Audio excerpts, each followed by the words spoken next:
Hello, welcome back to another Midweek Bible study. I'm glad you've joined us, and I have a special guest here with me today I want you to meet. This is one of my grandchildren. This is the oldest, the first grandchild. This is Rowan. Come on over, Rowan.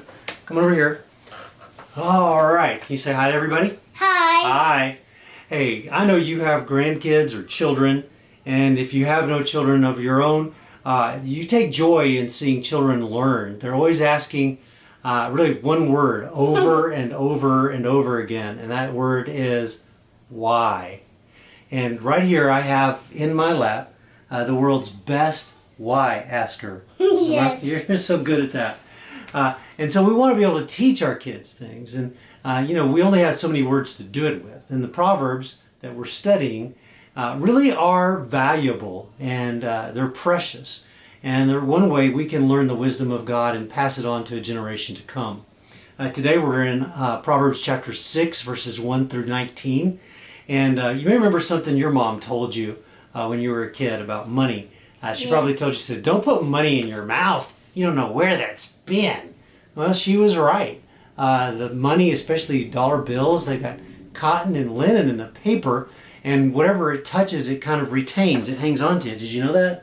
No. So I'm going to tell you what's in money sometimes. So you don't know what's there, but anyway, that 80% of all the paper money that's there has some bad things that they find in it.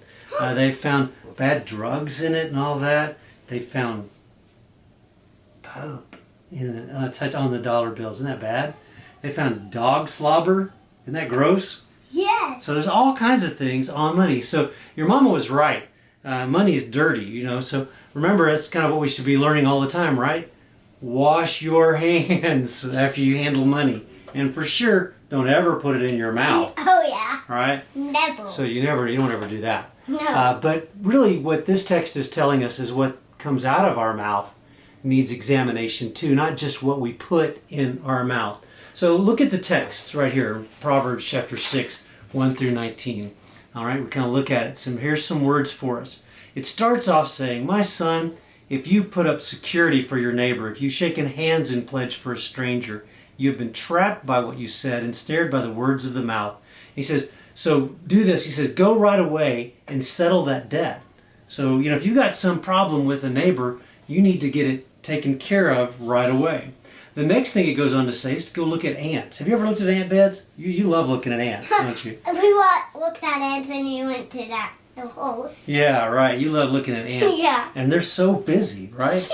They're always moving dirt around. So they're having so much fun. But he says, go to the ant and look at how it works. It gets so much work done. And it says, what about you? Are you going to lay around and not work? He says, you got to get up and not sleep all the time. You need to get to work, right? And do things that are good. Yes. And another thing is this. Remember, sometimes we try to teach you that always be careful what you say. You always want to say something nice and not something mean, right? Oh, yeah. Especially to like your sister. Yeah. Or Carson. Yeah, or to little baby Carson, right? So here's the thing. We need to think about what we say with our mouths. And it says this in verse 16. It says, there's 6 things the Lord hates. 7 that are detestable to God. In other words, it's kind of like an exclamation point that God doesn't like these things. And here's what it says. He says, he doesn't like a haughty eyes, lying tongue, hands that shed innocent blood, a heart that devises wicked schemes, feet that are quick to rush to evil, and a false witness who pours out lies, and a person who stirs up conflict in a community. Do you know what all that means? No. It means you need to be careful about what you say.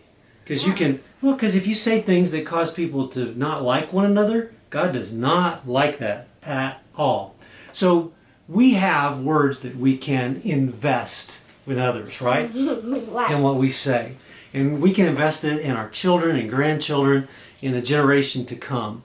Because it's easy to kind of look around at the generation around us and say that things are bad. But we need to make an impact for good with those that we can. Yes, we have So to we need make to one. have a responsible witness, right? Right. So Jesus says something about this. It says right here over in Matthew chapter 5 in the Sermon on the Mount. Jesus says if you're offering a gift at the altar and there remember that your brother or sister has something against you, leave your gift there in front of the altar. First go and be reconciled to them and offer your gift. Paul in Ephesians 4 writes, Each of you must put off falsehood and speak truthfully to your neighbor. Right? Yes, right. So we need to have good relationships with people. We need to invest our words in others so that we can have a good witness. We have a good relationship with others. Is this going? Yeah, it can go in. But you want to push it in? Nice try. It's not easy, but we'll do that later. The second thing I'm trying to teach everybody here is not only do we need to have a good witness with our neighbors and good relationship with people. Oh yeah. We need to have profitable work, right? Right. Paul writes to the church in Ephesus. He says, "Anyone who's been stealing must steal no longer, but must work, doing something useful with their hands, that they might have something to share to those in need." Don't you like helping out people who have a need? You like doing them? Right. And so if you work and you earn something to give to them, then it's a gift you can give to them, right? Right. You want to help them out. So we have to do profitable work, and that's what it says here. We go to the ant and we want to work too. The last thing it says for us to learn is that we need to be purposeful. We need to be intentional with our words. And when I was a little boy, I used to go to an amusement park, right? Like Six Flags, and ride rides. Haven't you liked to ride rides? Yes. Sometimes you get a little scared of rides. But so there was this ride called the Spindle Top, and it was this kind of big circular room you'd walk in, kind of like a merry-go-round right, type thing. Remember how you've been on that thing that we spin around at the park? This was a great, where you sit on it and we spin it. Hmm? You like to sit in the middle and we spin it around. You mean a merry-go-round? Kind of a merry-go-round? Yeah, that's his round. Yeah, so you like that. Well, this is like a great big one. And everybody would walk in it, and you put your back to the wall, and the thing starts spinning around, and it goes faster and faster and faster, and then the floor lowers. And you have nothing under your feet because you're spinning around in that ride. You have your feet aren't underneath you. And so it's kind of like if we use our words a lot of times in ways that That's funny. it's funny, but sometimes our words don't have anything under them. We're just kind of spinning around going nowhere. And it might be fun for a little while, but it doesn't build anybody up. No, in fact, not at all. also in Ephesians, Paul writes, says we shouldn't say anything that's unwholesome or mean. He says, "Don't let any unwholesome talk come out of your mouths, but only what is helpful for building up others according to their needs." Oh, thank you, buddy. I love you. He says you want to build others up so to benefit those who listen. Yes, So and we love We everyone. want to be intentional about our words. Yes. Sometimes, That's what I said about it. sometimes people That's will what say I was gonna something say. about somebody and say, he's a good guy. I've never heard him say anything bad about anybody. And they used to say this about one old cowboy I knew where I served one time. Said, "Oh, Bill, I never heard him say anything bad about anybody." Well, the truth was, we never heard him say anything at all. He never talked.